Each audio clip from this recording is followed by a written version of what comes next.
原文再續就書接上一回。上回講到東方望就話呢次嚟福建就唔單止要揾小交誼同埋鳳鳳，仲專門就係嚟揾余朝雙俠。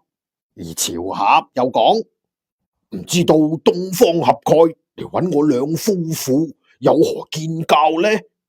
東方望馬上就講：哎呀，老兄，你能唔能夠唔好咁樣稱呼我啊？你叫我一聲乞兒唔係就得啦咩？鳳鳳亦講：冇錯啦，大伯大嬸，你哋都係叫佢乞兒好啦。如果再叫佢乜嘢俠蓋啊、神龍啊咁樣，話唔埋佢仲會逃走添咩？冇錯冇錯，呢個妹釘就講得啱啦。大家一聽亦都不禁笑咗起嚟。余俠又講：咁乞兒啊，你揾我哋兩夫婦做乜嘢先？東方望一笑又講：我揾你兩位係想做一樁買賣。一樁買賣？乜嘢買賣啊？一樁殺人奪寶嘅買賣，你哋做唔做呢？余俠又講：乞兒，你講清楚好啲喎，殺乜嘢人，奪乜嘢寶先？殺神風教嘅人，奪一幅藏妖寶圖。乜嘢藏妖寶圖啊？鳳鳳又講：大嬸啊，你唔好聽呢個乞兒喺度亂咁噏啫，根本就唔係乜嘢藏妖寶圖，係一幅神風教總壇嘅機關圖啫嘛。哦，乜有咁樣嘅一幅圖咩？大嬸，你有冇聽過常巧兒呢個人呢？常巧兒，我就的確有聽人講過，佢係一位工匠嘅奇人，而且仲含中莫測添。但係我哋都只係聽講過，就冇見過佢。妹妹，你打聽呢個人做乜嘢呢？大嬸，你就唔知道啦。其實呢次請我哋去睇病嘅嗰位吳公子，就係呢個常巧兒。余朝雙俠同埋孟老三一聽，亦都不禁脫口而出問：乜係佢？小交兒又講：冇錯啦，大叔大嬸，就係佢。東方叔叔呢次千里迢迢走嚟福建，其實就係想捉佢啦，目的就係要攞到佢手入邊神風教總壇各處機關嘅設計圖，但係咁啱就俾我哋嚇到佢逃走咗。朝俠又講：如果呢位吳公子真係常巧兒，佢繼續留喺神風教入邊為神風教辦事，咁樣武林嘅危害就真係大啦。鳳鳳又問：大伯啊，佢有乜嘢危害啊？冇，我聽人講呢，佢係一位江湖嘅奇工巧匠，除咗能夠設計出各種嘅機關之外，最可怕嘅就係能夠設計出一種好犀利嘅暗器。呢一種暗器，就算功力再深厚嘅武林高手，如果一旦俾佢擊中，都會致命噶。咁大伯啊，呢一種係乜嘢暗器呀？係乜嘢暗器我都未見過，我只係聽講佢能夠製造出嚟，但係有冇製造成功，我亦都唔知道。恐怕呢種暗器都仲未有名咧。東方望又講：哦，我終於就明白啦，唔怪得黃騎士呢個奸雄到而家都冇將呢個常巧兒殺人滅口啦，恐怕目的就係為咗呢一種暗器啦。小交兒又講：東方叔叔，咁樣恐怕如果唔將呢個常巧兒捉過嚟，對於武林嘅危害就真係極大啦。小兄弟你就唔使太擔心，如果余朝雙俠能夠答應我乞兒做呢一樁買賣，我乞兒就有信心活捉呢一個常巧兒。朝俠馬上又講：乞兒，我兩夫婦答應你就係啦，有乜嘢你就快啲講啦。咁我乞兒就多謝兩位啦。東方望又凝神聽咗一下，發現四周就冇乜人，於是就將自己嘅方法一一咁講咗出嚟。鳳鳳聽完，首先就叫起好嚟啦。佢又講：乞兒，你呢個方法真係好啦，我哋都聽你指派。呢一次就算捉唔到佢，都一定要將佢殺咗先至得，以免呢佢以後就為王騎士所用。東方望又講：咁樣即係話你哋都同意我嘅做法啦。魚俠笑住又講：同意。好，咁就先麻煩賢夫婦趕去福州等候啦。嗱，無論我哋捉唔捉到呢個常巧兒，我哋都會趕去福州鼓山嘅湧泉寺嗰度同兩位會合，然後我哋再商量點樣除咗神風教福州總堂嘅堂口。不過兩位最好就先唔好驚動福州總堂嘅人啦。朝俠馬上就講：乞兒你放心啦，我哋一定唔會輕舉妄動嘅。東方望又望咗下小交兒同埋鳳鳳啊，講：咁樣你哋兩個今晚就去踩神風教永寧嘅分堂口啦。你哋順便查探一下呢個常巧兒有冇喺永寧。東方望又拍咗下孟老三啊，講：嗱，孟老弟，我哋兩個就靜靜雞去所謂嘅金家莊去睇下嗰一個常巧兒有冇喺嗰度出現。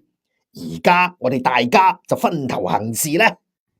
當晚更深夜靜，殘月中天，喺神風教分堂口就突然出現咗兩位不速之客啦。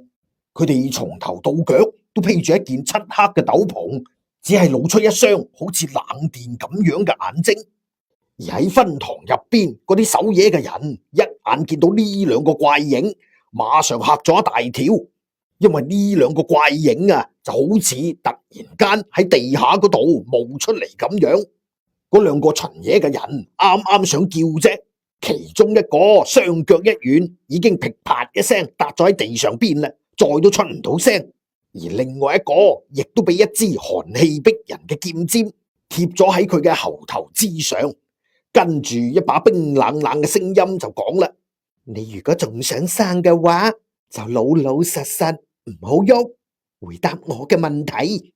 嗰個人邊度仲敢反抗啊？佢連聲啊講：係，你快啲講，常巧兒有冇嚟到呢度啊？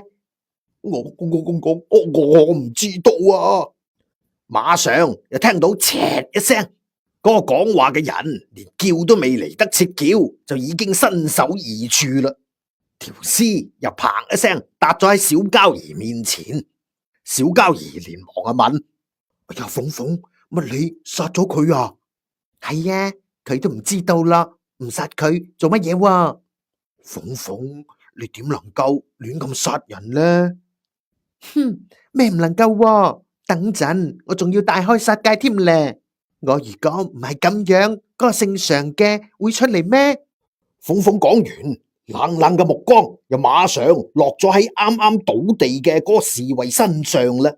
佢用腳尖輕輕一點，馬上點開咗嗰個人嘅啞穴，然後又冷冷咁啊問：點啊？你頭先睇到未啊？睇到啦！你快啲講，常巧兒而家喺邊度？小人真係唔知道啊！唔知道？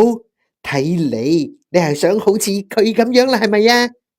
唔係啊，小人確實唔知道。好，我暫時相信你。咁你哋嘅分堂主而家喺邊度？你唔會連呢一個都唔知道啩？分堂主喺內院東面嘅閣樓上邊。好，咁你快啲帶我哋去。小人走唔喐。小交兒又馬上凌空一指，解咗呢個人嘅伏兔穴，然後啊講：你而家走得喐啦。鳳鳳又講：你聽住啊，如果你想長命一啲，最好老老實實，唔好玩花招。係，但係乜嘢啊？快啲講！但係喺閣樓下邊有小膠兒又講：你先唔使咁驚，如果你老老實實，我哋唔會殺你嘅。個閣樓有乜嘢啊？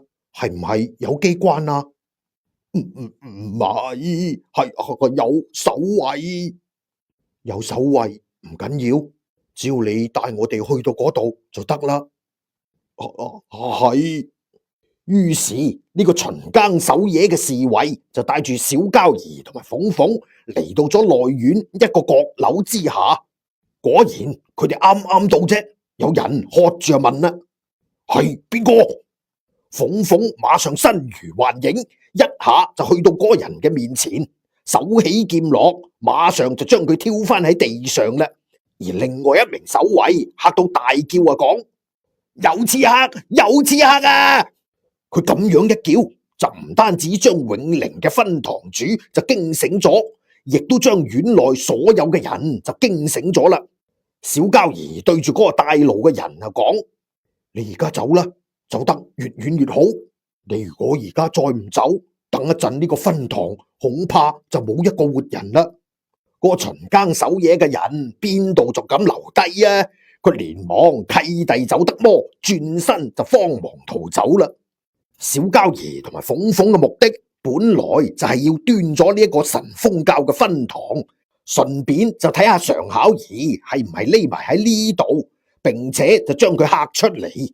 如果真係，只要佢一出現，咁樣小膠兒就有把握，一定可以捉住佢嘅啦。所以佢哋亦都唔在乎，就驚醒呢個神風教分堂嘅人。而呢一個永寧分堂嘅分堂主個名就叫做馬漢，佢亦都算得上係東南武林當中嘅一位高手，亦都係福建總堂嘅堂主翟天星嘅舅仔，喺永寧亦都可以獨當一面。而當佢一聽到嗰啲侍衛驚呼嗰陣，佢早就已經一躍而起，連外衣咧都冇着，提起咗自己案台上邊嘅一條鋼鞭，馬上就衝咗落嚟啦。佢喝住就問：刺客喺邊度？而呢陣鳳鳳早就已經將嗰個叫喊嘅人就殺咗，馬上又出現咗喺佢嘅面前，冷冷咁就講：我喺呢度啊！馬漢見到一條黑影悄然而嚟，就睇唔清楚佢嘅面目，只係露出一雙寒星閃耀嘅眼睛。佢窒咗下，阿問：你到底係人定係鬼？鳳鳳就冇急於出手，反問：你覺得我係人定係鬼呢？馬漢就唔講咁多啦，佢一邊揮出，一邊啊講：大爺，我唔理你係人定係鬼，看邊！鳳鳳身形一閃，馬上閃開咗呢一邊。佢一邊笑住又講：你點解咁心急出手啊？你都未知道我係乜嘢人咧，乜你就唔想問清楚我點解嚟呢度咩？馬漢停手啊問：咁你係乜嘢人？怪影。漢一下碌大對牙講：咩話？你就係怪影？好話啦，咁你嚟呢度做乜嘢？馬漢一聽嚟嘅，竟然就係江湖上傳聞神秘嘅怪影，不禁就有啲震驚啦。因為怪影就唔單止最近喺江西一連挑咗神風教10幾處嘅堂口，亦都同樣喺莆田少林就出現，殺咗神風教嘅唔少人。甚至連總壇派嚟嘅使者雪山一魔都死喺怪影嘅劍下。咁如果眼前嚟嘅就係呢個咁可怕嘅怪影，咁自己就點打得贏呢？所以亦都唔能夠令到佢唔心驚。而鳳鳳呢陣又講：我嚟呢度其實亦都唔係為咗乜嘢，我只係想揾你要一個人啫。你揾我要一個人？要乜嘢人啊？常巧兒。常巧兒？冇錯啦，聽講佢係你哋神風教總壇嘅使者，你唔會唔知道啩？佢唔喺呢度。咩話？睇嚟你一定係唔想生啦。冇乜嘢想唔想生，我話佢唔喺呢度，佢就唔喺呢度。你要揾佢去其他地方啦。姓馬嘅，你聽住，你如果將佢交出嚟，我仲可以饒你不死。你如果唔交，唔單止係你，就算係你分堂口上上下下嘅人，恐怕全部今晚都要死喺呢度。而你呢個堂口到聽日亦都會成為一片廢墟。你最好權衡一下利害，將佢交出嚟，以免後悔莫及。而正喺呢陣，分堂口所有嘅人全部都走晒嚟呢個大院當中啦，四處咧都亮起咗火把。而小交兒呢陣亦都冇露面，佢就隱身咗喺一處屋梁之上，主要就係為咗搜索常巧兒嘅行蹤，同埋注意住成個分堂口嘅人馬嘅動向。佢就想睇下常巧兒會唔會趁亂就逃走。當然喺必要時，佢亦都方便接應鳳鳳。而小交兒對於鳳鳳嘅武功亦十分放心，因為呢一處只不過係神風教嘅一處分堂口，就算係有一啲一流嘅武林高手，恐怕鳳鳳亦都輕易能夠應付。更何況鳳鳳早就已經着上咗嗰一件刀槍不入嘅背心啦，而手上邊更加就係有一把能夠斷金碎石嘅玄霜冷月盤龍劍，所以佢就按照東方網事先嘅計劃行事，由鳳鳳就獨挑呢一處神風教嘅分堂，而小交兒主要嘅目的就係要捉嗰個常巧兒，除非咧佢就唔喺呢處分堂入邊嘅啫。嗱，好啦，咁到底常巧兒喺唔喺呢一處分堂入邊呢？而小交兒又捉唔捉到佢呢？嗱，呢集嘅時間又夠啦，欲知後事如何，我哋下回再講。原文再續，就書接上一回。上回講到小交兒同埋鳳鳳為咗捉嗰個常巧兒啊，所以咧小交兒就自己匿埋喺暗處，就由得鳳鳳一個人去面對神風教永寧分堂口嘅眾人啦。而當然佢亦都相信憑住鳳鳳嘅武功，要應付呢班人亦都綽綽有餘。而呢陣嗰個神風教永寧分堂嘅堂主馬漢見到咧好多幫手都趕咗嚟啦，佢個膽亦都大咗起嚟。佢心入邊啊諗：我手下嚟咗咁多人，唔通仲驚你咁樣嘅一個怪影？就算真係打唔贏你，咁大爺我就唔識走啦咩？於是佢對住鳳鳳啊講啦：怪影，你同我聽住，唔好講話常使者唔喺呢度，就算佢喺呢度，大爺我今日亦都唔會將佢交出嚟。鳳鳳目露殺意啊講：咁你哋就全部準備受死啦！馬漢又大喝一聲啊講：各位兄弟，我哋一齊上，將呢個賊仔亂刀分屍。馬上就有4、5名兇狠嘅漢子一齊奔上，刀棍齊舉，向住鳳鳳身上就打咗過去。鳳鳳一聲冷笑，人似疾箭衝天，馬上啊閃開咗呢4、5件兵器嘅招式，跟住佢就身落劍飛，使出咗金家辛辣刁狠詭異莫測嘅劍法。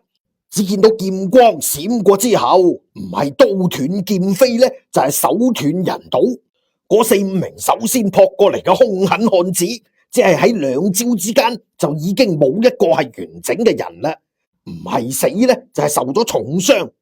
馬漢見到呢個情形，不禁就心膽俱裂啦。佢驚叫住又講：快啲放暗器！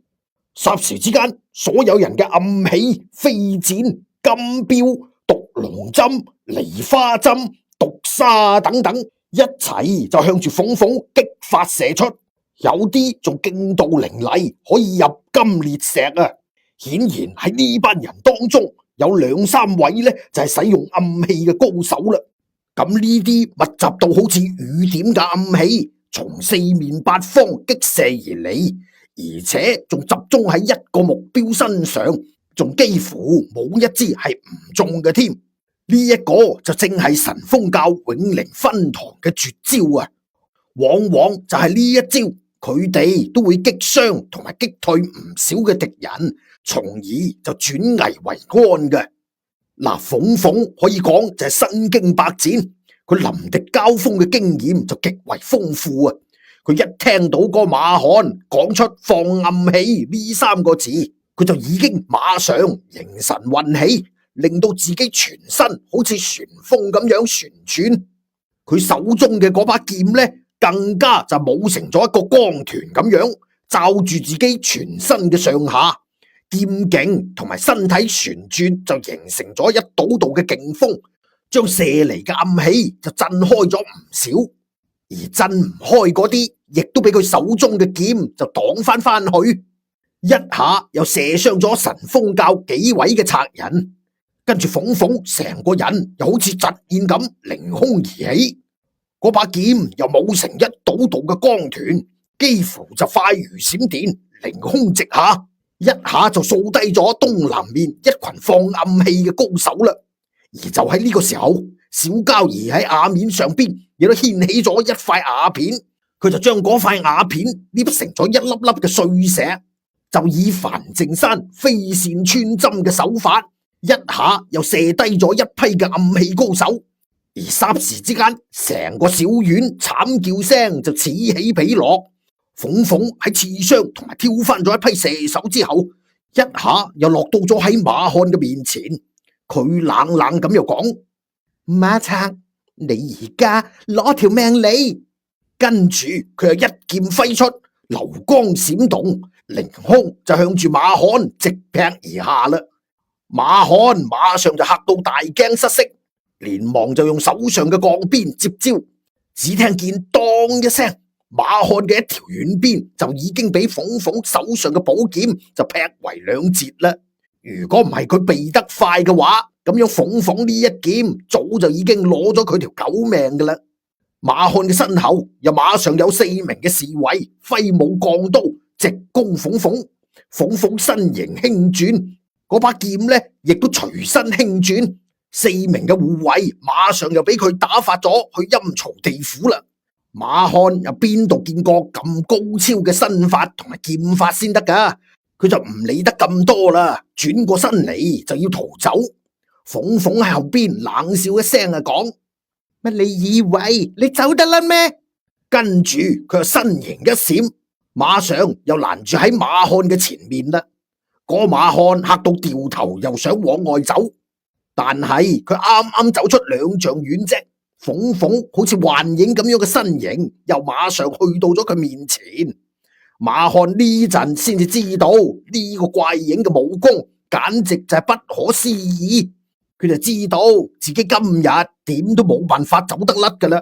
於是佢就將心一橫，咬住牙講：我同你搏命！跟住佢手中嘅半截軟鞭打橫就向住鳳鳳發咗過去。而鳳鳳又舉劍一迎，就連佢剩低嘅半截鋼鞭都削咗一半，跟住劍尖呢就已經貼咗喺佢嘅心口之上啦。鳳鳳冷冷咁啊問：你而家仲想唔想搏命啊？講，常巧兒到底喺邊度？佢唔喺呢度，唔喺呢度，咁到底喺邊度？我唔知道。鳳鳳劍光一閃，馬上就喺佢嘅身上留低咗一條長長嘅劍痕啦。嗰把劍就好似冇喐過咁，仍然貼喺佢嘅心口之上。佢又講：你如果再咁講唔知道呢3個字，我就馬上將你嘅心挑出嚟，你信唔信呢？嗰個馬漢亦都算得上係一條硬漢啊！佢竟然眯埋對眼啊，講：你殺咗我把啦！乜你以為我唔敢殺你咩？而就喺呢陣，一把聲音就喺馬漢身後就響起啦。鳳鳳，你先唔好殺佢。相信大家都估到啦，嚟嘅人就正係小交兒。鳳鳳又問：你仲留佢嚟做乜嘢？我諗恐怕呢個姓常嘅真係唔喺呢度。你點知道佢唔喺呢度喎？因為我四圍搜索過，喺呢一帶冇呢個姓常嘅氣味。嗱，原嚟喺鳳鳳同嗰班賊人交戰嘅過程當中呢，小交兒早就已經利用佢特有嘅天賦功能，喺全莊嘅上下搜索咗一次啦，但係就並冇發現嗰個常巧兒嘅氣息。鳳鳳又講，就算呢個姓常嘅唔喺呢度，咁呢個姓馬嘅唔通就真係唔知道佢去咗邊度？小交兒又講，你先將把劍放低，等我嚟問下。鳳鳳諗咗下，就將把劍收起嚟，講，好啦好啦，俾你嚟問啦。但係如果你問唔出，我一樣會殺佢。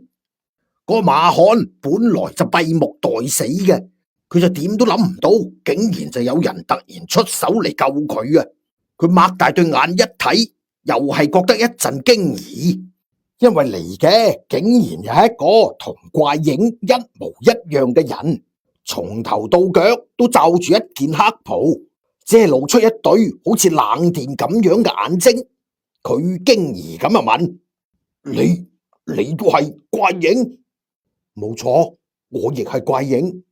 我哋嚟亦都唔係全心就想殺你，只要你能夠講出常巧兒而家喺邊度就得啦。你放心，我哋亦都唔會殺常巧兒嘅。嗰馬漢又講，在下確實真係唔知佢喺邊度。常使者一向行蹤莫測，唔單止係在下，就算係我哋嘅總堂主，亦都唔知道佢會匿埋喺邊度。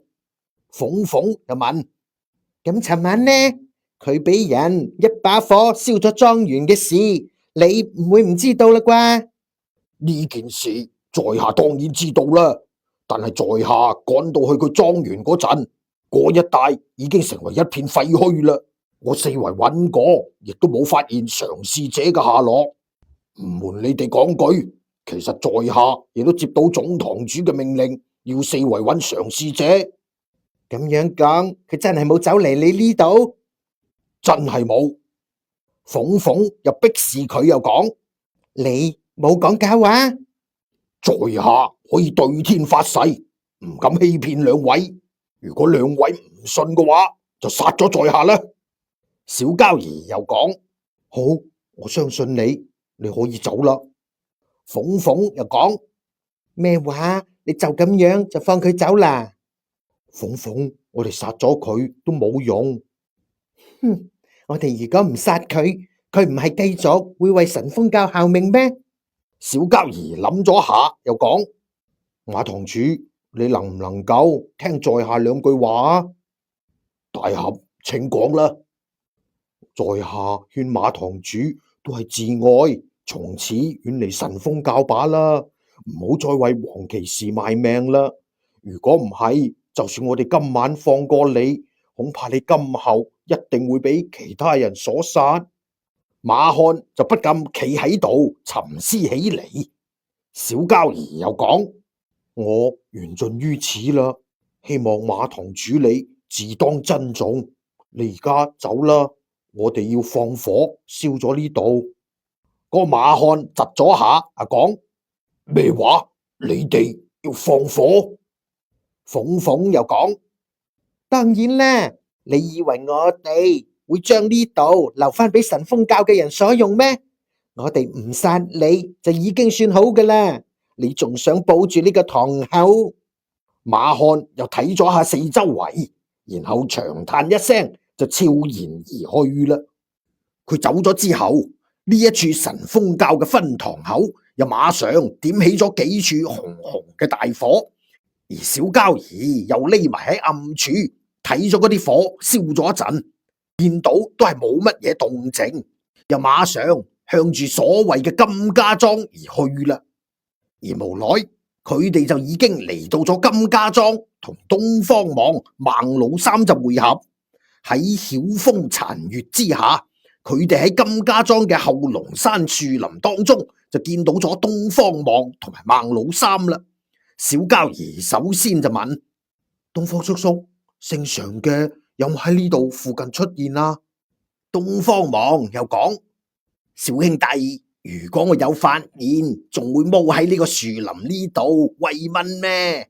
係呢，你哋有冇發現佢呢？我哋亦都冇發現佢。叔叔，你睇呢個姓常嘅會匿埋喺邊度呢？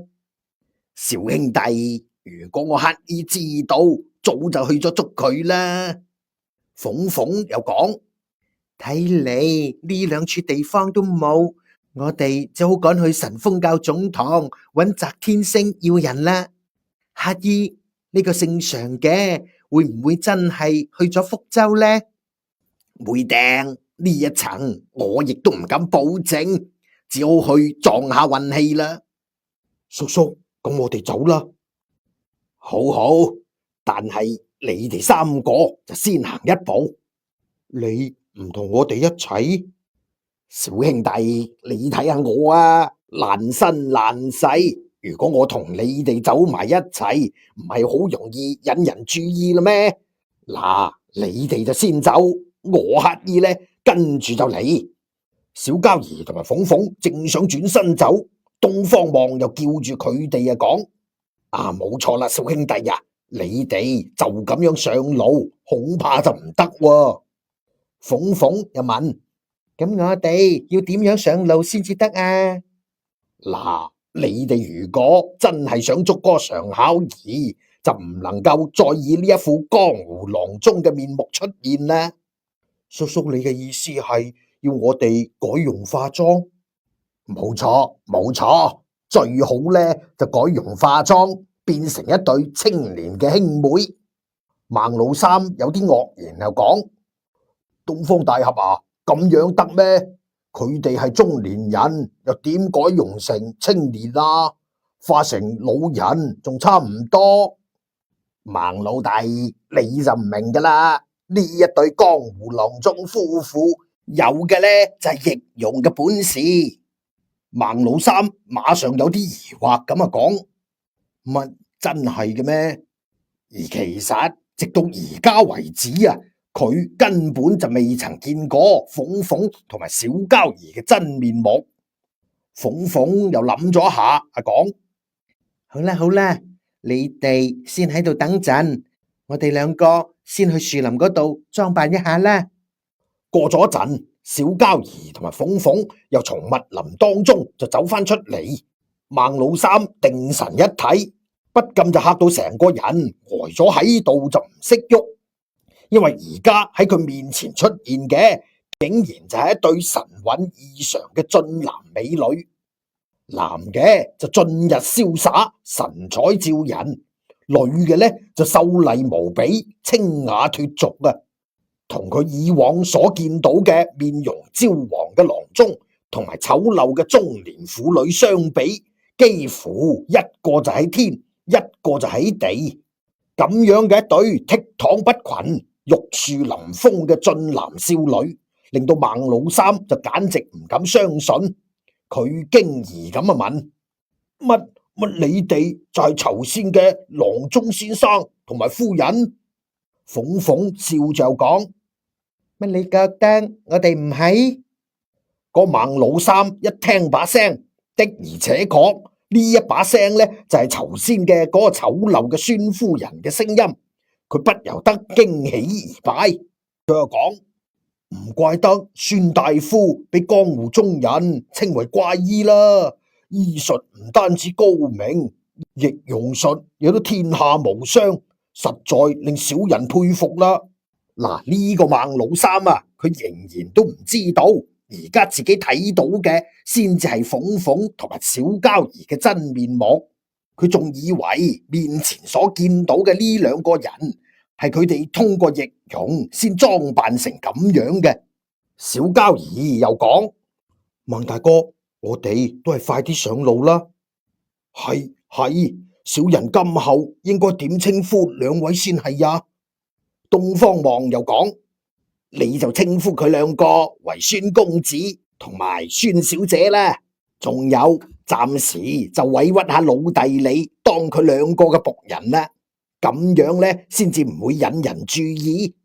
東方大俠講得冇錯，小人正係想咁樣。東方王又講：好啦好啦，你哋而家快啲動身啦！如果唔係，如潮相合，恐怕就等得心急噶啦。於是佢哋三個人就喺樹林當中分手，孟老三就跟住小交兒同埋鳳鳳上路，取道東南就直向福州而去啦。嗱，咁到底佢哋喺路上又會唔會發生啲乜嘢事呢？而跟住落嚟故事嘅發展又會係點啊？嗱，呢集嘅時間又夠啦，欲知後事如何，我哋下回再講。原文再續，就書接上一回。上回講到小交兒鳳鳳同東方王分別咗之後，就帶住孟老三取道就往東，向住福州而去啦。而當佢哋走咗40-50里路之後，前面就出現咗一處十字嘅路口，而喺路口嘅一邊仲有一間小酒店，入面放住4-5張嘅台，就擺放咗喺一棵大樹之下，有好多過往嘅旅客，亦都喺樹下邊就歇息乘涼、飲酒食飯。孟老三又問：公子小姐，我哋要唔要喺呢一度歇息一陣，飲兩杯酒呢？而其實就算孟老三唔問，小交兒同埋鳳鳳亦都打算喺呢間路邊小店呢度就食啲嘢嘅，因為佢哋從尋晚到依家，其實就一啲嘢都冇落過肚，到呢陣的而且確就覺得有啲餓啦。於是小交兒亦都回答講：好，我哋就喺呢度歇息一陣啦。入到小店之後，鳳鳳又打量咗一下四周嘅嗰啲旅客，憑住佢嘅經驗啊，佢係睇出呢一啲都只係一般嘅過往旅客，唔係外商小販，就係附近嘅一啲村民啦，冇一個就係武林中嘅人士。佢哋三個人揀咗張台坐低之後，個店小二又迎面向住佢哋走過嚟，笑盈盈咁問：兩位公子係飲酒定抑或係食飯呢？鳳鳳講：我哋又飲酒又食飯。好好，唔知道小姐同埋公子想飲乜嘢酒，同埋食啲乜嘢菜呢？你唔使問咁多啦，你將你家最好嘅酒菜各樣同我嚟一啲就得啦。哦，好好好，咁唔知小姐要幾多酒呢？你同我嚟3斤呢？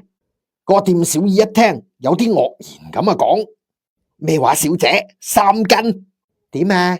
你冇3斤酒？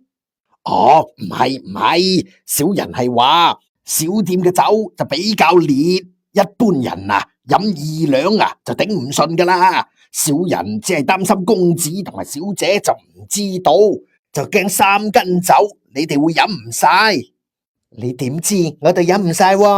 飲唔晒我哋唔會拎走咩？哦，係，小人唔會講嘢，小姐請原諒，小人馬上去準備啊吓。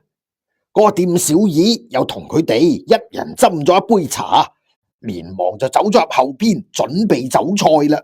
咁樣一嚟，小交兒同埋鳳鳳馬上引起咗四周嗰啲旅客嘅注意，因為佢哋一聽到呢兩個公子哥兒打扮嘅少男少女，居然就點咗3斤濃度咁高嘅酒，亦都不由得向佢哋就望咗過嚟，私下就喺度議論啦。而孟老三因為要扮成係小交兒同埋鳳鳳嘅僕人，所以就冇坐低啊，佢一直就企喺度。小交兒對住佢又講：你都坐低啦，出門在外唔使講咁多禮節。孟老三連忙講：係公子。佢哋3個人坐咗冇幾耐，小交兒突然就聞到一種熟悉嘅氣味，佢不由得面露驚疑之色啦。鳳鳳睇到佢面色有異，連忙問：交哥哥，發生咗啲乜嘢事啊？小交兒連忙壓低把聲講：鳳鳳，姓常嘅曾經經過呢度。鳳鳳亦都馬上驚疑起嚟啊，問：你喺呢度聞到佢嘅氣息？冇錯。咁有冇辦法追蹤到佢啊？小膠兒點咗一下頭，鳳鳳又講：咁樣我哋快啲食完飯去追佢啦。鳳鳳唔使心急，我哋等埋東方叔叔嚟到，然之後再一齊追啦。哎呀，膠哥哥，等呢個乞兒做乜嘢？點知道佢幾時先會嚟得噶？你睇下，佢唔係已經嚟到啦咩？果然呢陣就見到東方望就從佢哋頭先走嚟嘅方向就慢慢姍姍而嚟，而呢陣個店小二早就已經將佢哋點嘅酒菜就全部上晒啦。鳳鳳又笑住講：哎呀，呢個乞兒啊，真係會揀時間嚟噶啦，遲唔嚟，早唔嚟，偏偏呢啲酒菜上晒嗰陣，佢就走出嚟。東方望一眼見到佢哋，連忙就扮成乞食咁嘅樣，向住小膠兒同埋鳳鳳就索取食物啦。鳳鳳又馬上叫起嚟啊，講：乞兒，你走開走開，我哋都仲未曾開始食，你走過嚟做乜嘢啊？老三，你同我將呢個乞兒趕埋一邊去。孟老三一時就覺得好茫然，就唔知應該點辦好。小膠兒馬上又講：阿妹，算啦，呢度咁多菜，我哋亦都食唔晒，不如就分啲俾呢個乞兒啦。孟老三一聽，馬上就會意，佢即刻就攞起筷子，將台面上嘅餸各樣夾咗啲，然後就倒咗入東方望嘅缽頭嗰度。東方望亦都連連道謝。個店小二呢陣亦都走咗過嚟，本來就想將東方望趕走嘅。一見到呢個情形，佢就停咗落嚟啦。小膠兒對住佢又講：小二哥，麻煩你再攞6個饅頭俾呢個乞兒啦，同時亦都同我包起20個饅頭，我哋喺路上邊食。係，公子。個店小二望咗下小膠兒，又望咗一下鳳鳳，心入邊啊諗：睇嚟啊，呢位公子同嗰個小姐就唔同。個人都特別好嘅，唔知道佢係邊一位富貴人家嘅少爺呢？跟住佢又從店入邊攞咗一大盤饅頭出嚟，不多不少，一共就係26個。佢攞出咗6個，俾咗東方望，然後又講：乞兒啊，你都係快啲走開啦！難得呢位公子咁好心，我諗換做第2個就冇咁好心啦。但係東方望就不但冇走，嗰對眼就一味及住台上邊嘅嗰3壺酒。鳳鳳當然就明白佢嘅意思啦，但係佢仍然故意啊問：乞兒，點解你仲唔走啊？係唔係真係要我哋趕你先肯走啊？東方望連忙陪笑啊講：呢位小姐啊，能唔能夠再打賞我乞兒1-2碗酒呢？你呢個乞兒啊，乜有你咁樣乞食嘅咩？哎呀，小姐，你又唔明啦，我乞兒本嚟呢度只係想乞碗酒飲嘅啫，其實就唔係想乞飯食。一唔係我乞兒將呢盤菜幫你換1壺酒嚟飲下，好唔好啊？嗱，東方望一邊講，一邊又將嗰缽菜放翻喺台面上，伸手咧就想去攞嗰壺酒啦。個店小二見到咁嘅情形，馬上叫起嚟啊，講：喂，你呢個乞兒係唔係真係想俾人打啊？鳳鳳又講：攞開啊！你呢個缽頭污糟邋遢，你放喺度，我仲食得落咩？係，小姐。東方望連忙就攞開嗰個缽頭，順手佢係連台面嘅嗰壺酒都攞埋，跟住就行開咗，踎喺大樹下邊，一口酒一口肉咁樣食咗起嚟。嗰班旅客睇到呢個情形，都覺得非常之有趣啊！佢哋心入邊都諗：呢個乞兒乞食就真係乞得夠晒古怪啦！居然仲將自己嘅缽頭同埋食過嘅菜放喺人哋嘅台面上，咁樣人哋又邊度敢食先得嘅？東方望正喺度飲緊酒食緊菜，突然間佢係聽到一陣好似蚊枝咁細嘅聲音喺佢耳邊嗰度響起咗啦。東方叔叔，我哋發現咗姓常嘅行蹤啦。東方望一聽就知道呢一個就係小膠兒用密音入耳嘅功夫同自己講話啦。佢心入邊又諗：哎呀，我呢位小兄弟嘅真氣睇嚟又有進步啦。我諗喺當今武林中亦都極為少有啦。離我咁遠，用呢一種密音入耳嘅功夫，居然字字都可以令我聽得清清楚楚，就好似喺我耳邊講嘢咁樣。佢遠遠又望咗下小膠兒，點咗一下頭，就表示自己知道啦。而小膠兒呢陣又講：叔叔，我哋食完飯就先離開啦，你呢一定要跟上嚟啊！東方望又輕輕點咗下頭，示自己知道。而無奈小膠兒佢哋三個食完飯之後，就喺台面抌低5兩銀，然後對住嗰個小二又講：小二哥啊，呢啲銀兩夠唔夠啊？嗰個店小二睇到個5兩銀，馬上就眉開眼笑啊，講：公子有多啦！小膠兒又指咗下東方望啊，講：如果有多，你就再同我打壺酒俾嗰個乞衣啦，就當係我想俾佢，剩低嗰啲就打賞俾你啦。好，多謝公子。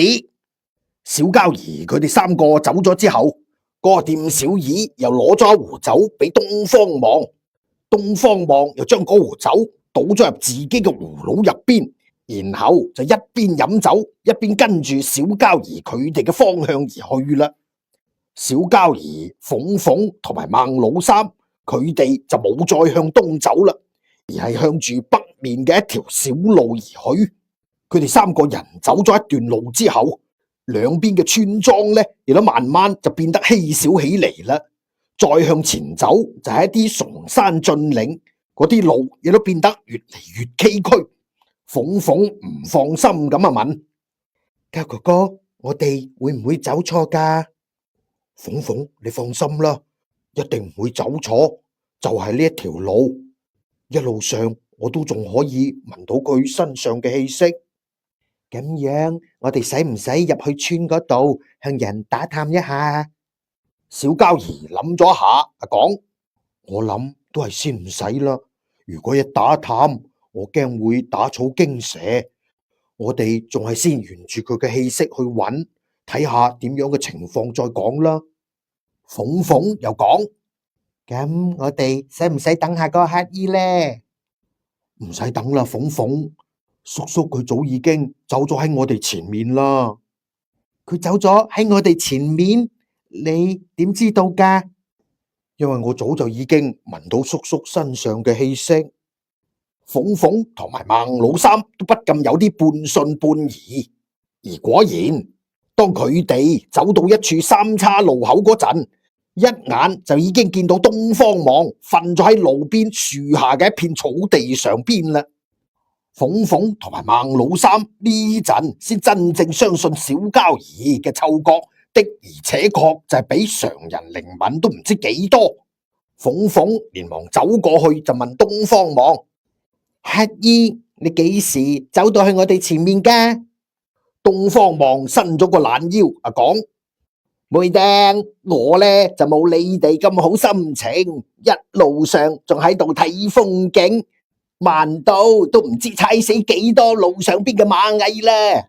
如果唔係走到嚟呢個三岔路口，我就唔識路，我會瞓喺度等你哋咩？喂，小兄弟，你點解帶我哋喺呢啲咁樣嘅荒山野嶺呢度走啊？你肯定呢個姓常嘅就係從呢條路上邊走？係啊，叔叔。咁樣我哋而家應該向邊個方向走啊？小膠兒又打量咗一下四周，佢發現分出嚟嘅兩條山道，一條就向東，一條就向西北。往西北嘅呢條山道呢嘅路面就光滑，似乎就經常有人來往啊。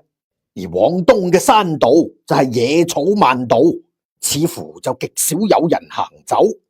呢兩條山道都隱沒喺前面嘅深山古木、荒野草叢當中。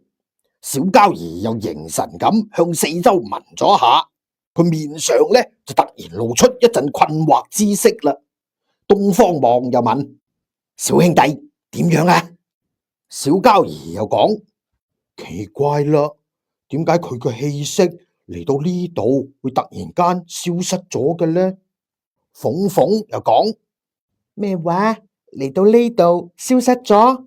咁我哋而家應該點辦啊？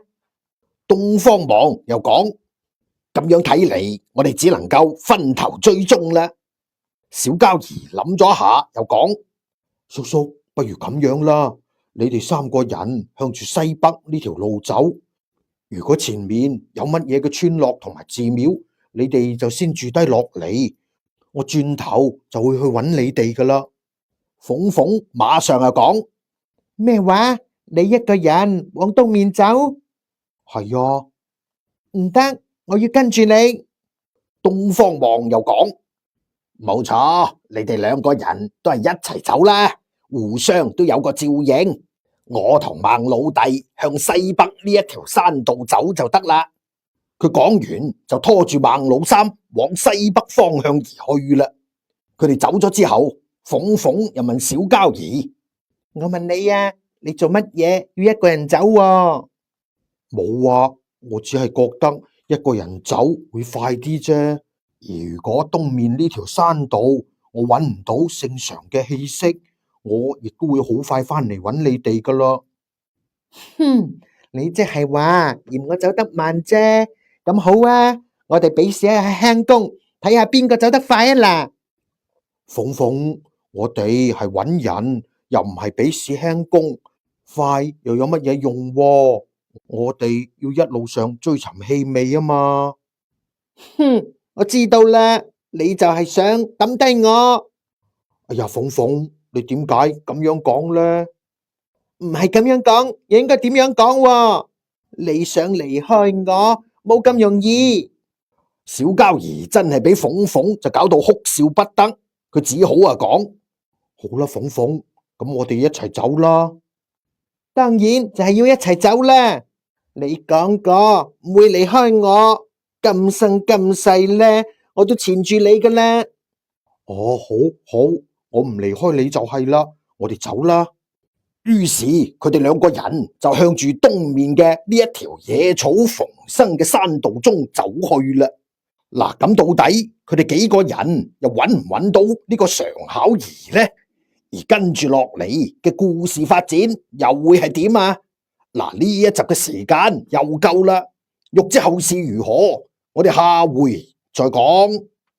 原文再續，就書接上一回。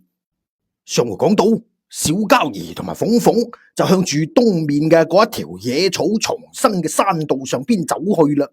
佢哋穿過咗一片密林，遠遠啊見到喺山坳嘅一片樹林入邊有一縷嘅炊煙就飄起咗，而的確啊呢一陣就已經係夕陽西下、飛鳥歸巢之時啊，亦都正係山入邊住嘅人生火煮飯嘅時候。鳳鳳啊講：諗唔到喺呢一處荒山嘅山坳當中都有戶人家吓，不如我哋去睇下咯。小膠兒又略略咁索咗下個鼻，佢突然間又是發現咗常巧兒嘅氣息啦，而且隱約就係從炊煙升起嘅嗰邊傳嚟嘅。佢馬上就講：鳳鳳，呢個姓常嘅可能就係匿埋喺嗰戶人家入邊。咩話？你聞到佢嘅氣息啦？係啊，咁唔係更加好啦咩？鳳鳳，咁樣啦，你先入山坳，隱藏喺樹林當中，千祈唔好去驚動嗰戶人家。我先喺呢個山坳嘅四周圍走一次，睇下仲有冇佢留低嘅氣息。咁如果有呢？如果有嘅話，講明佢就肯定喺呢一個山坳入邊啦。如果冇嘅話，就只係證明佢只係路過嗰戶人家啫。咁樣我哋就要繼續向前面跟蹤啦。好啦，我喺度等你啦，你快啲返嚟啊！我知道噶啦，鳳鳳。小膠兒講完，一閃身就唔見咗蹤影啦。鳳鳳就輕手輕腳向住嗰個山坳走咗過去，然之後就隱藏咗喺一片密林當中，注視住嗰戶人家嘅動靜。佢就發現呢一戶嘅人家就唔似普通嘅百姓人家，雖然嗰間屋呢就係用竹木結構搭成，但係就搭得極其精細同巧妙，布局呢就好似大戶人家一樣，有前廳、後院、回廊、小亭。呢個顯然就唔係一般嘅山野獵戶嘅人家啦，而係一戶隱居喺深山中嘅高雅人士。鳳鳳心入邊又諗：呢個姓常嘅，如果真係隱居喺呢度，佢就真係會享受啦。咁樣嘅一處遠離市鎮嘅深山老林，更加唔係一處來往嘅必經之路。普通人又邊個會走嚟呢度啊？鳳鳳正喺度凝神監視住，突然間佢又覺得身後有啲樹枝喺度搖晃，佢連忙擰轉頭一睇，發現就係小膠兒翻嚟啦。唔知咩時候，早就已經企咗喺佢身後嘅樹林當中。鳳鳳又講：哎呀，你翻嚟啦！你點知道我匿埋喺呢棵樹上邊噶？小膠兒笑咗下，又講：我唔係講過我可以聞到你身上嘅氣息啦咩？10里範圍之內，我一定可以揾到你。鳳鳳笑住又問：點啊？你有乜嘢嘅發現啊？我喺四周圍都發現咗呢個姓常嘅氣息，而且仲發現咗嗰一位老婦人嘅氣息添。咁樣睇嚟，佢哋就真係喺呢間屋入邊啦。咁我哋而家要唔要入去揾佢哋啊？鳳鳳，你有乜嘢嘅睇法呢？鳳鳳諗咗一下，講：呢個姓常嘅機敏過人，心計甚多。唔知道佢喺呢度附近又有冇布下一啲機關陷阱，又或者一啲逃跑嘅秘道呢？如果有嘅話，我哋貿貿然咁樣走入去，話唔埋又俾佢走甩噶啦。鳳鳳，我哋兩個而家亦都再唔係郎中打扮嘅夫婦啦，佢未必能夠認得出我哋。我哋不如扮作路人頭叔，然後出其不意將佢捉住。咁樣得唔得呢？鳳鳳又諗咗下，講：家哥哥，呢個辦法我諗都未必行得通，因為喺呢個深山老林當中，突然間就有人來訪，唔好講話而家都臨近天黑啦，就算大白天，呢個姓常嘅一定都會起疑，佢又點會唔提防啊？咁我哋應該點辦啊？你嗅覺唔係好靈敏嘅咩？不如我哋先唔好喐手，等到夜深啦，等佢瞓着覺嗰陣，我哋靜靜雞突然喺佢面前出現，咁樣佢就算想走，恐怕都走唔甩啦。不過呢次你就唔能夠手軟啦，你一定要事先就封咗佢穴位先好，叫佢唔能夠喐，亦都唔能夠再發動嗰啲乜嘢嘅機關或者暗器。小膠兒諗咗下，又講：咁好啦，我哋而家先喺呢度休息一陣先啦，等到夜深我哋再行動。深山之夜似乎比外面就顯得格外寧靜啊！到咗戌時左右，小膠兒同埋鳳鳳就好似兩團輕煙咁樣，悄然無聲咁落咗喺呢間屋嘅屋頂上邊啦。而呢陣，屋入邊似乎人人都熄晒燈入睡啦，但係佢哋走近嗰陣，竟然就發現有一縷嘅燈光從一處嘅窗戶嗰度透射咗出嚟。小膠兒憑住自己特異嘅能力，佢一下就聞出咗嗰個常巧兒就正喺呢一間透出燈光嘅房間入邊。於是佢輕聲咁對住鳳鳳講啦：鳳鳳，佢就喺呢間屋入邊。鳳鳳透過射出嚟嘅燈光打量咗一下，發現呢一間就係連接住臥室嘅書房，嗰個窗呢就係一個紗窗，房門緊閉，成座房舍靠近山崖。於是佢輕聲講：家哥哥，你先從個窗戶入去，匿埋喺嗰個睡房嗰度，而我就直接從書房破門而入。好，就咁樣。鳳鳳講完就從屋頂嗰度縱身落咗地面，悄然就嚟到嗰間書房嘅門前，然後一運勁，一腳就將嗰對門踢開咗啦。而喺書房入邊，嗰個正喺燈光之下喺度睇緊書嘅常巧兒，嚇到成個人就彈咗起身。佢定神睇咗下，嚟嘅竟然就係一位亭亭玉立嘅少女，一面含笑，容顏嬌美。佢不禁驚奇講：呢位姑娘係？鳳鳳笑住問：你睇我係邊個啊？常巧兒又惡意咁打量咗一下鳳鳳，然後講：姑娘你唔會係天仙下凡啩？嗱，的確啊，對於常巧兒嚟講，佢就從來都未見過咁樣嘅一位清雅脫俗、容光奪人嘅少女啊！見到鳳鳳就一面帶笑，手入邊就冇任何嘅兵器，而且又喺深夜前來，所以就懷疑佢唔係山中嘅異怪，就係天上嘅神仙啦。鳳鳳聽佢咁樣講，不由得笑出聲嚟。呢一笑更加就係令到常巧兒心迷而醉啦。佢又問：姑娘你因何而笑呢？唔通係在下講錯咗？你當然就係講錯啦。咁樣姑娘唔係天上嘅仙子？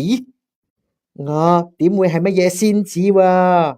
我呢，其實就係山入邊嘅精靈，係一個女妖。你怕唔怕？姑娘你講少啦。你真係唔怕？在下只係驚奇，就並唔覺得害怕。請問姑娘深夜到嚟寒舍，有何賜教呢？我啊係專程嚟揾你嘅，我都唔知揾你揾得幾辛苦咧。哦，姑娘唔知揾在下有何要事呢？你先唔好講咁多啦，呢一度就唔係講話嘅地方，你跟我走啦。跟姑娘走？請問要去邊度呢？去一處人間嘅天府。天府？冇錯啦，你唔係話我係仙子咩？仙子唔住喺天府，住喺乜嘢地方喎？姑娘，你唔好講少啦。請問姑娘你到底係乜嘢人？你唔願意跟我走？在下同姑娘素不相識，又點能夠貿貿然跟姑娘走呢？哼，我諗你唔跟我走都唔得啦。鳳鳳一邊講一邊身如幻影，一下就靠近常巧兒身邊啦。佢都仲未等常巧兒清醒過嚟，馬上就出手如風，一下就封住咗佢身上嘅兩處要穴，令到佢手腳都唔能夠喐。跟住佢又講：你睇下，你而家唔係仲要乖乖地跟我走咩？常巧兒大驚講：你到底想做乜嘢？我冇想做乜嘢啊，只係想請你行一趟啫。常巧兒見到鳳鳳身形快如閃電，又會瘋人越位，佢係諗唔出鳳鳳到底係乜嘢人啊！佢只係認為鳳鳳就係江湖上邊嘅一名女賊，所以呢陣佢就反而唔驚啦。佢又講：你千祈唔好亂嚟啊！你知唔知道在下係乜嘢人啊？你呀，你咪就係神風教總壇嘅一名使者啦，對外人稱乜嘢吳公子啊、金少爺咁樣，其實你個真名叫做常巧兒，啱唔啱啊？常巧兒馬上覺得有啲愕然，講：你點會知得咁清楚噶？你到底係乜嘢人？吳公子，乜你唔認得我啦咩？你唔係曾經請過我哋到你府上睇病咩？咁快你就唔記得啦？我曾經請過你上去我屋企睇病？係啊，係前晚發生嘅事啫嘛。承蒙你嘅好心招待，將我哋兩夫婦雙雙困喺陷阱入邊。常巧兒震驚咁講：你就係嗰位郎中夫人？鳳鳳笑住又講：哈哈哈，你終於諗起啦！呢一個冇可能嘅，你絕對唔會係嗰位郎中夫人。的確，鳳鳳喺化妝前後，一個就係貌若天仙，一個就係一名醜陋無比嘅婦人。咁呢個常巧兒又點能夠相信眼前嘅呢位美麗動人嘅少女就係嗰一位醜陋無比嘅江湖郎中夫人先得㗎？鳳鳳又講：你信又好，唔信亦都好。如果你仲想生嘅話，最好你就將嗰幅總壇嘅機關分佈圖交出嚟。常巧兒咁樣先明白到呢位突然而嚟嘅少女嘅真正用意啊！佢憤憤咁講：在下知道姑娘係乜嘢人啦。鳳鳳有啲意外啊，講：你知道我係乜嘢人？你係黃教主派嚟嘅人，你以為在下睇唔出嚟咩？鳳鳳又窒咗下啊，講：我係黃教主派嚟嘅人。姑娘，你唔使多講啦，要走，在下就跟你走。我要睇下教主有乜嘢話對我講。哈哈，你仲想見教主添啊？常巧兒一笑又講：唔通你打算就喺呢度殺我滅口？你最好先翻去稟報教主，殺咗在下，不出3日，總壇嘅機關分佈圖就會俾天下人所知道，對佢冇任何嘅好處。鳳鳳一時驚疑咁望住常巧兒，佢就真係唔明白呢一個姓常嘅點解會咁樣講啊？唔通佢喺度玩乜嘢嘅詭計，有其他嘅用意？而呢個時候，小交兒亦都出現咗喺佢哋嘅面前啦。佢又講：鳳鳳，我哋先唔好講咁多，快啲帶佢走啦。鳳鳳又講：我哋唔先搜下呢一間書房咩？我諗搜嚟都冇用，恐怕如果佢唔講，我哋根本搜唔出任何嘢。何況呢度有唔少嘅機關，我哋仲係先帶佢離開呢度再講啦。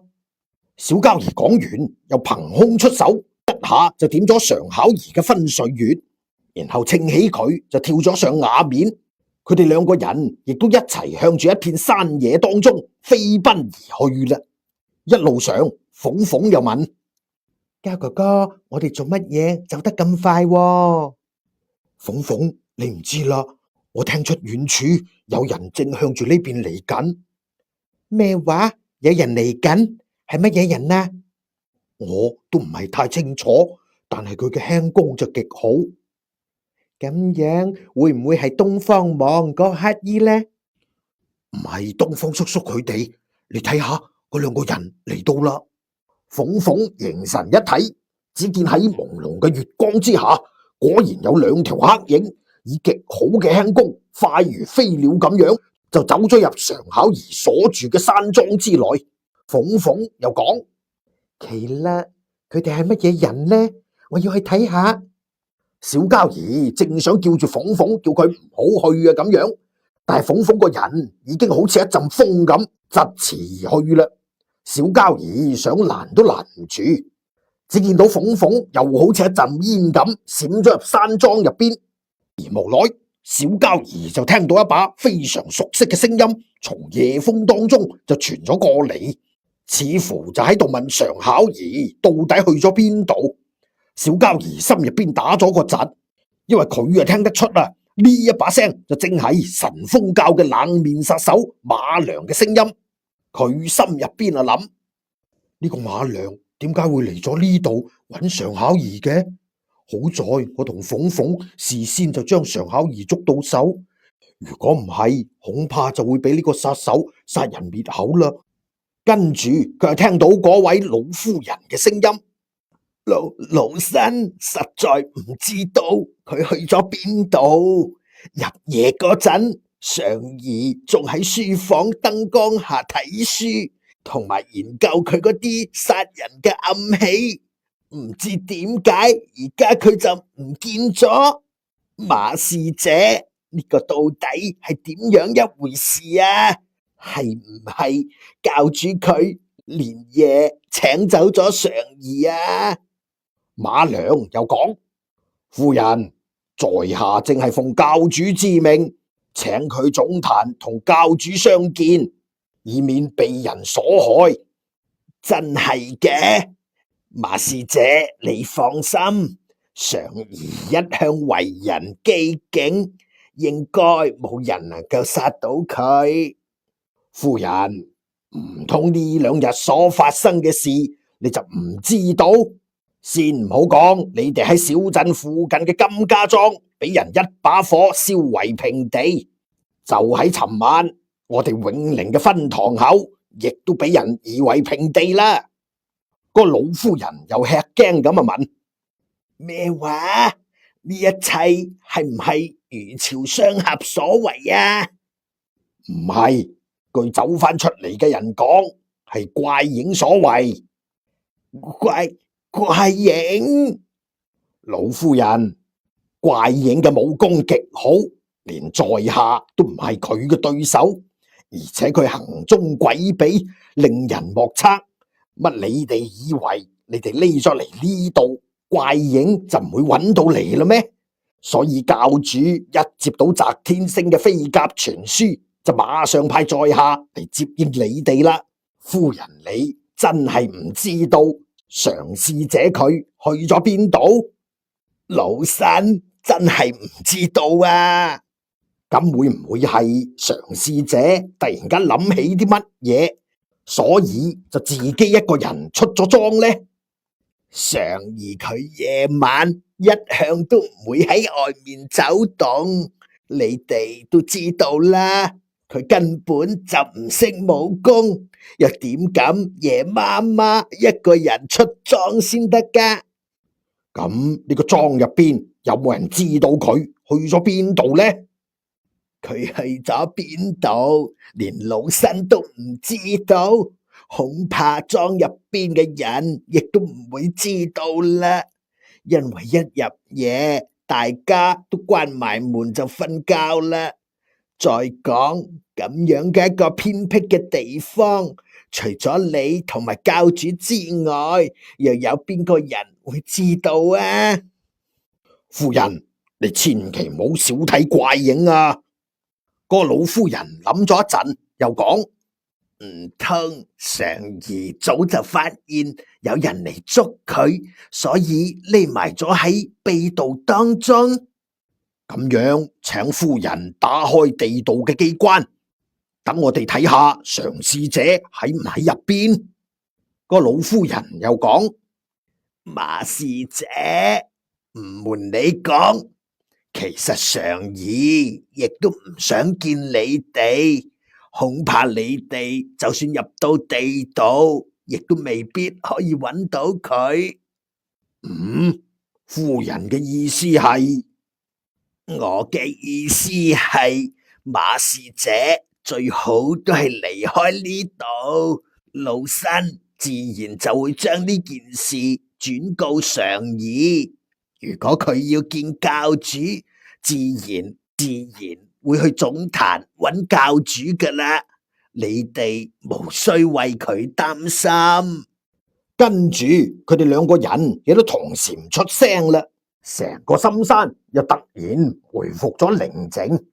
嗱，好啦，常巧兒就終於捉到啦。咁到底跟住落嚟，佢哋又點樣對付呢個馬良呢？而跟住落嚟嘅故事發展又會係點啊？嗱，呢一集嘅時間又夠啦，欲知後事如何，我哋下回再講。